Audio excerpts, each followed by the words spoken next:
காஞ்சிபுரம் மாவட்ட மாற்றுத்திறனாளிகள் நலத்துறை சார்பில் மாவட்ட ஆட்சித்தலைவர் அலுவலக வளாகத்தில் உள்ள நல்லுறவு மைய கூட்டரங்கில் ஆட்டிசம் விழிப்புணர்வு தின விழா கொண்டாடப்பட்டது. இதில் கலந்து கொண்டு சிறப்பித்த மாவட்ட ஆட்சித்தலைவர் கலைச்செல்வி, உலக சிந்தனையற்றோர்கள் குறித்து பெற்றோர்கள் மட்டுமல்ல அவர்களை சுற்றியுள்ளவர்களும் விழிப்புணர்வு அடைந்து அவர்களை ஊக்குவித்தல் மற்றும் ஏற்றுக்கொள்ளுதலை சிறந்த வளர்ச்சியை தரும் என்று கேட்டுக் கொண்டார்.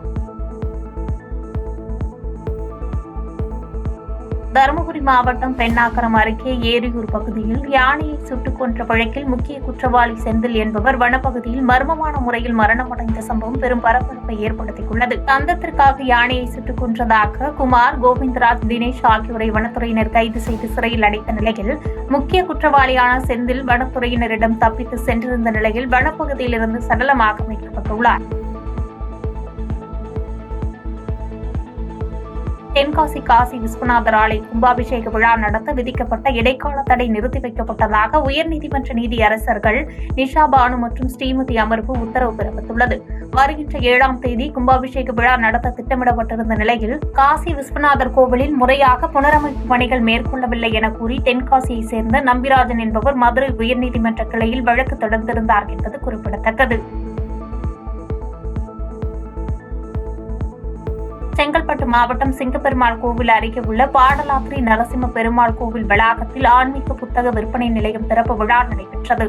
இந்து அறநிலையத்துறை சார்பில் தமிழக முதலமைச்சர் காணொலி காட்சி வாயிலாக திறந்து வைத்த நிலையில் செங்கல்பட்டு மாவட்ட அறநிலையத்துறை உதவி ஆணையர் ராஜலட்சுமி, காஞ்சி வடக்கு மாவட்ட பிரதிநிதி கதிரவன் ஆகியோர் குத்துவிளக்கேற்றி விற்பனை நிலையத்தினை திறந்து வைத்து விற்பனையை துவக்கி வைத்தனர். திருச்சி மாநகர் மாவட்ட அதிமுக இளைஞர் மற்றும் இளம்பெண்கள் பாசறை சார்பில் கோடைக்கால தண்ணீர் பந்தல் திறப்பு நிகழ்ச்சி மரக்கடை எம்ஜிஆர் சிலை அருகில் நடைபெற்றது. மாவட்ட கழக செயலாளர் சீனிவாசன் தலைமையில் நடைபெற்ற இந்த நிகழ்வில் முன்னாள் அமைச்சர் கோகுல இந்திரா கலந்து கொண்டு தண்ணீர் பந்தலை திறந்து வைத்தார். திண்டுக்கல் மாவட்டம் நத்தம் அருகே ஊராட்சி ஒன்றிய நடுநிலைப் பள்ளியில் புதிதாய் சேர்ந்த மாணவ மாணவிகளை மாலை அணிவித்து ஆசிரியர்கள் ஊர்வலமாக அழைத்து சென்றது நெகிழ்ச்சியை ஏற்படுத்தியது. இதைத் தொடர்ந்து கடந்த கல்வியாண்டில் பல்வேறு போட்டிகளில் வெற்றி பெற்ற மாணவ மாணவிகளுக்கு பரிசுகள் வழங்கி பாராட்டப்பட்டது. காஞ்சிபுரம் மாவட்டம் படப்பை அருகே ஏரியிலிருந்து அனுமதியின்றி மண் கடத்திய 2 நபர்கள் கைது செய்யப்பட்டனர். மண் கடத்தலுக்கு பயன்படுத்திய 2 லாரிகள் பறிமுதல் செய்யப்பட்ட நிலையில் மண் கடத்தலுக்கு உதவிய சிலரை போலீசார் தீவிரமாக தேடி வருகின்றனர். புதுச்சேரி மத்திய பல்கலைக்கழக வளாகத்தில் அமைந்துள்ள பேராசிரியர் இல்லத்தில் ரூபாய் 20 லட்சம் மதிப்புள்ள 33 சவரன் தங்க நகைகள் மற்றும் சில்வர் பொருட்களை மர்ம நபர் திருடி சென்ற சம்பவம் பரபரப்பை ஏற்படுத்தியுள்ளது. கொள்ளையடித்த நபர் நடந்து செல்லும் சிசிடிவி காட்சிகள் வெளியாகி பரபரப்பை ஏற்படுத்தியுள்ள நிலையில் கொள்ளையில் ஈடுபட்ட மர்ம நபரை போலீசார் தீவிரமாக தேடி வருகின்றனர். புதுச்சேரியில் சர்வீஸ் சென்டரில் நிறுத்தி வைக்கப்பட்டிருந்த விலை உயர்ந்த இருசக்கர வாகனத்தை திருடி சென்ற வாலிபரை போலீசார் கைது செய்து சிறையில் அடைத்தனர்.